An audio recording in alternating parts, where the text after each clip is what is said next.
le domaine Illasium propose beaucoup de vins très intéressants, soit des blancs secs, des blancs liquoreux, des vins rouges forcément, ils produisent des superbes Amarone que vous connaissez déjà.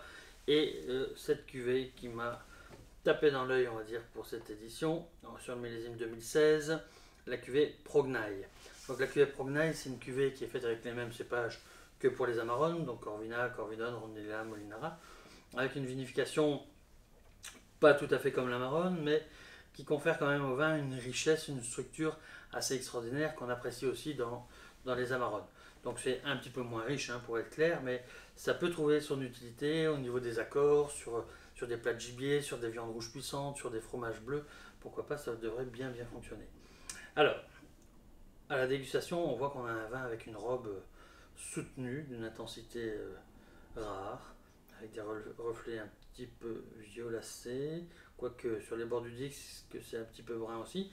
On a une belle viscosité, on voit que ça pleure bien sur la paroi du verre. Au niveau du nez, c'est très complexe le premier nez.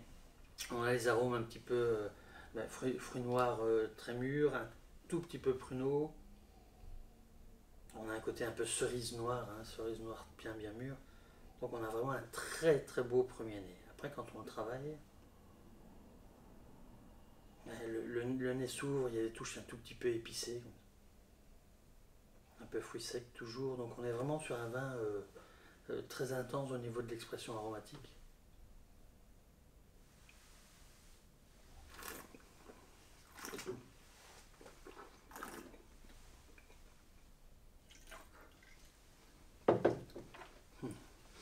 Au niveau de la bouche, c'est assez extraordinaire. On a une matière fabuleuse et un peu comme dans les Amarones, on a ce contraste entre la matière, la densité de vin et l'acidité qui est présente. On a une belle structure tannique qui est là, mais du fait que le vin est bien riche, ça s'équilibre bien. Donc ça peut vraiment faire des beaux accords, comme je le disais, sur les viandes rouges et pourquoi pas sur les fromages bleus. Au niveau de la persistance aromatique, c'est puissant, c'est très long. Quand on travaille la rétroolfaction, c'est complexe. On a ces arômes de fruits mûrs, on a des touches un petit peu épicées, on a le côté pruneau, on a une touche un tout petit peu boisée. C'est vraiment une toute belle bouteille. Donc je pense que pour, si on n'a pas pour se faire plaisir, si on n'a pas envie d'aller sur un Amarone qui est un petit peu plus riche, un peu plus puissant, eh bien on peut aller sur cette cuvée Prognaille et on est vraiment dans l'esprit des Amarones et ça signe bien le terroir et l'identité des cépages de la région. Donc un très beau travail pour la famille Moroni, bravo. Bonne dégustation à vous, à bientôt. Au revoir.